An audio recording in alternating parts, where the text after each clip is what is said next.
And pain management, that is something that's in the news, especially the opioid crisis. Correct. Tell us a little bit about how this all got started. Well, I think it goes back several years, if not many years. In the late 1990s and early 2000s, there was some legislation introduced about pain management for patients, and some expectations of patients changed at that time, as well as the introduction of the fifth vital sign being pain. Now, where did that come from? Well, there's varying reports on who coined it. Many say that it was Joint Commission that coined that phrase, but there are some that agree or disagree with that. Okay. I'm sure a nurse had something to do with it. I'm sure. Yes. Or a physician. So what do you do specifically? The nurses within our service triage and manage the peripheral nerve catheters and the epidural catheters that are placed for pain management.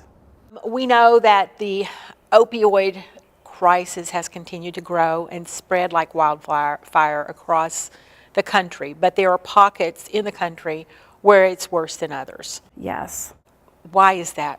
Well, it has to do with access to medications and access to health care, I believe, and also socioeconomic status of patients, I believe, plays a role in the opioid epidemic as well.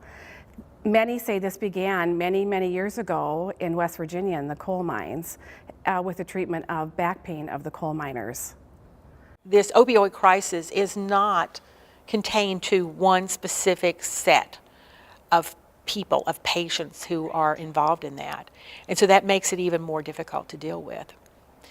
We know that nurses are on the forefront of patient care. They're the ones that are with the patients, who spend the most time with the patients. So it would lead one to think that nurses could have one of the biggest effects in trying to get this under control. Yes, I fully agree with everything that you've just said. Nurses are an instrumental piece of the patient's care. Their assessments, which include acute and chronic pain assessment, anxiety, depression, functionality assessments, lay a foundation for the plan of care across the continuum. And the CDC has asked us as a medical group to abide by their new guidelines with safe prescribing and appropriate follow-up for patients that are on opioids. So speak a little bit about those guidelines. The guidelines essentially are, again, they're guidelines. They don't fit everyone, so they're guidelines to help your practice that you're involved in safely and appropriately prescribe pain medication for patients with appropriate follow-up and referrals to addiction medicine if needed, if that is appropriate for that patient. The guidelines also ask for a limited supply of opioids, maybe 3 days, maybe up to 7 days. It's proven in the literature that the longer the prescription is written for in number of days, the more likely they are to be on opioids in a 1 and 3 year time span. What about the bedside nurse, an RN who does not have prescriptive powers? She might be in a clinic. What is her role? Well, a multidisciplinary approach is certainly the most advantageous when dealing with patients like this. I'm actually part of a group where we do chronic opioid prescribing, and there's several members of the healthcare team within this group that provide information and insight to the situation that is at hand. And again, that provides safe prescribing with appropriate follow-up and referrals as needed. The CDC is asking us to provide a multimodal approach for pain management for patients at this time. Multimodal analgesia includes pharmacological and non-pharmacological interventions of treatment. One thing that you mentioned about information. I think information and education is vital to getting this under control, because I think a lot of patients don't realize that there are other things that they can do for pain management. Absolutely. Many things that are effective are non-pharmacological, things such as ice, heat, rest, elevation, those types of things. And non-opioid therapies such as lidocaine, Voltaren gel, things like that, Tylenol, NSAIDs, all of those provide pain relief without any opioid. Do you think that we have run the risk of the pendulum swinging the other way, where we're so afraid to hand out opioids that the pain is not being managed effectively. Yes, I fully agree with that, and the patients have actually brought that to my attention, that they're fearful of pain and not being treated for their pain that they're having, especially like in a post-operative setting.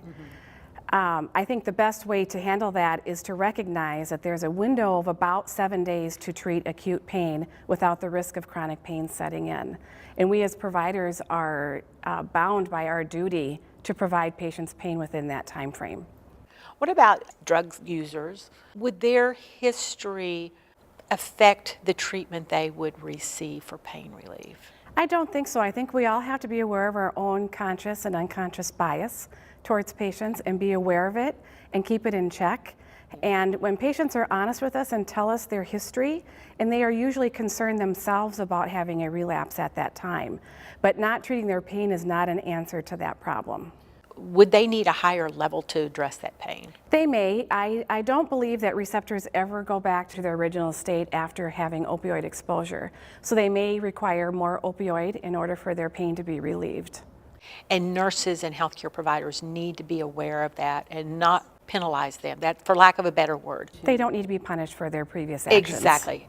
Just, you can't fix anything till you acknowledge it. Exactly. And the acknowledgement of it is the first step. Right. Like Christine Schulman said today in the super session this morning, MLK said, don't look at the entire staircase, look at the first step. Well, and the first step is the education, and to know that as nurses, we can help address this. Yes. And we have to be educated as well. Yes, and this information changes daily. I was changing information in my presentation up until yesterday. Every day there's something new and current with this information. I'm just really glad it's being addressed. I agree. Yeah. We need to make our world a safer place for everyone. Exactly. I recently participated in an opioid take-back program on a Saturday, and over a 4-hour time frame, we collected more than 1,100 pounds of prescription medications in my city of Rochester, Minnesota. And a 4-hour time frame, over 1,100 pounds of prescription medication. So I feel our world is a safer place today. Our homes are safer and our children are safer. Thank you for sharing this information with our members.